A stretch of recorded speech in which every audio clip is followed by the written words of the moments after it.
Hi everyone, this is Heather Lottinen from the Flourish.Academy, where our goal is to empower, educate, and elevate you to create a life that you love through the art and business of photography. In this video, I'm going to share my first impressions of the Fuji 50-140 f2.8 lens compared to the Nikon 70-200. But first, please make sure you check out our sponsor, YM Camera, for all of your photography needs. Last year, I picked up the Fuji X-T3 mirrorless, and more recently, I purchased the 50-140 2.8 lens.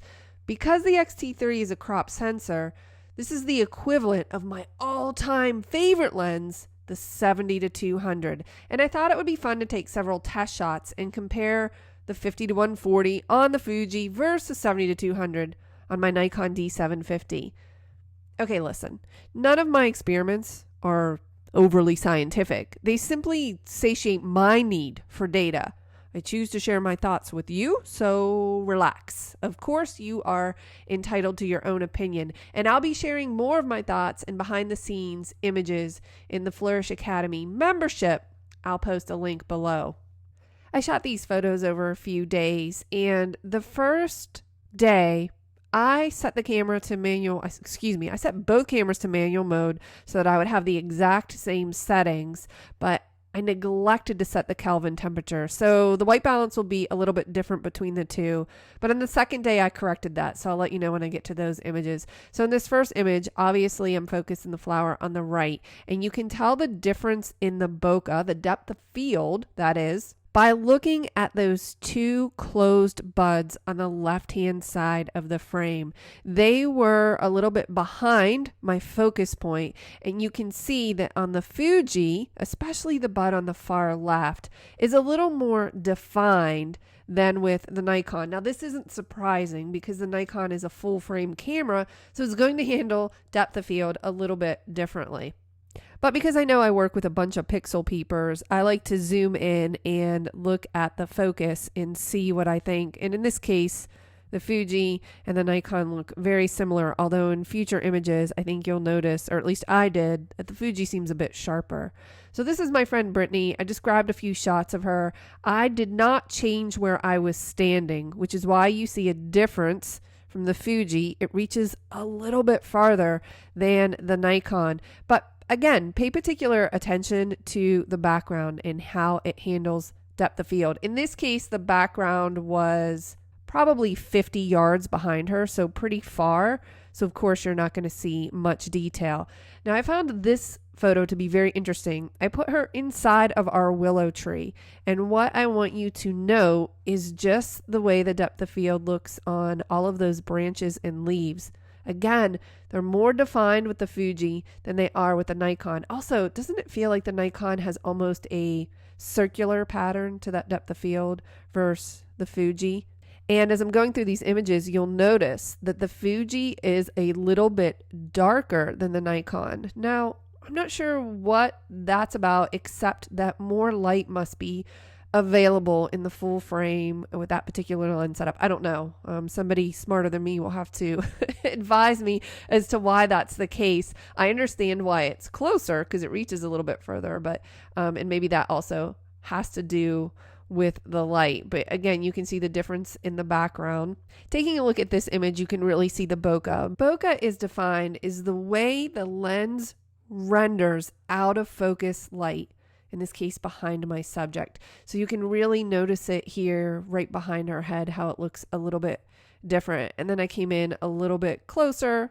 So obviously I've left all of my EXIF data on the screen, so you can see when I'm going back and forth between the X-T3 and the Nikon D750. That concluded my first day's experiments with a person. The next day, I only had flowers, but I did set the Kelvin in these images, so everything is equal. Same shutter speed, ISO, aperture, and Kelvin temperatures. So here we have the Fuji, of course, and notice the white flower in the background versus the Nikon. It looks a little bit different, obviously. Then I switched my focus point to focus on that flower so we could see what foreground depth of field looked like with the purple flower on the right. And there is a very slight difference between the two. To be honest, I noticed more of a difference in the background depth of field than in this case with the foreground.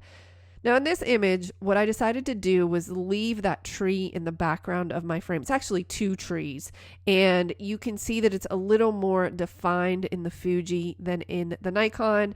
Again, these trees were probably 20 to 30 yards behind the flower, if that gives you any indication of the depth of field. Now this one I found to be really interesting. So this is a bud on my favorite flower. It's the peony, and I focused on the large bud, obviously in the center of the frame, but there's a lot of other buds, and we have leaves and stems, and you can really see a difference between the two camera and lens combinations here. But let's go ahead and zoom in on this one. If I zoom in on the Fuji, it is just sharp. Also, I want you to notice the spider webs on the leaves. They're defined, they're sharp, the detail is really crisp. And when we look at the Nikon, isn't that interesting? It just feels a little bit softer to me, not as sharp, not as detailed. I shot all of these images in JPEG, so they're right out of the camera, not edited at all.